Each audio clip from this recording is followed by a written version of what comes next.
They're going to need some help here at wide receiver. I think it's clear to everybody. Here is the issue, though, and I want to reiterate this again because I've said this many times.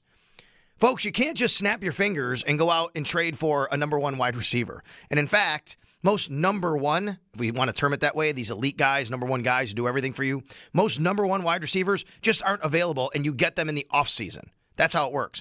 You either draft one and you hope he becomes a number one right away, but it's not happening in some places like in Jacksonville with Brian Thomas Jr., right? That's not a guarantee that can happen. Or you trade for one like the Bills did with Stephon Diggs back in 2020. That's generally not something you can do at the trade deadline. It's not impossible. What does that cost you? Number one, the assets given up. But the two barriers the Bills really face here to do something like that are, number one, I don't know what team is going to trade a number one wide receiver to you, a top-end receiver. I'm not even looking at it that way anymore. When people say number one, I think the Bills just need some help. I think they need a guy that can help separate, a guy that can get down the field, a guy that can threaten the defense more vertically and in intermediate routes to open things up for other players. To me, that was always a guy like Rashid Shaheed. I think Shaheed is kind of a perfect kind of fit for what they need. Also because he returns punts and kicks, and they are struggling in that area as well. They need a little bit more juice there.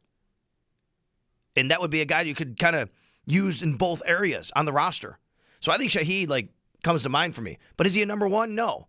But who are you getting at number one? Are the Saints really going to trade Chris Olave? I don't know. That'd be great, but he's had some concussion issues.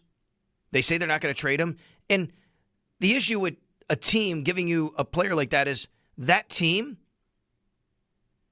whoever that is, they don't just want to offload really good players if they're young and they're rebuilding. They want to sign those guys again. So it costs you a lot. Okay, that's number one. Number two, and most importantly, and toughest, I think, here is the salary cap.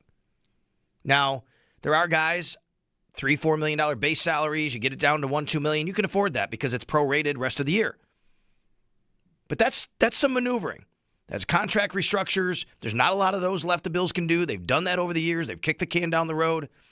Again, it's not as easy as people make it out to be a lot just to go and get a wide receiver. But I do think the Bills have to do everything they can to investigate as much as they can to do that.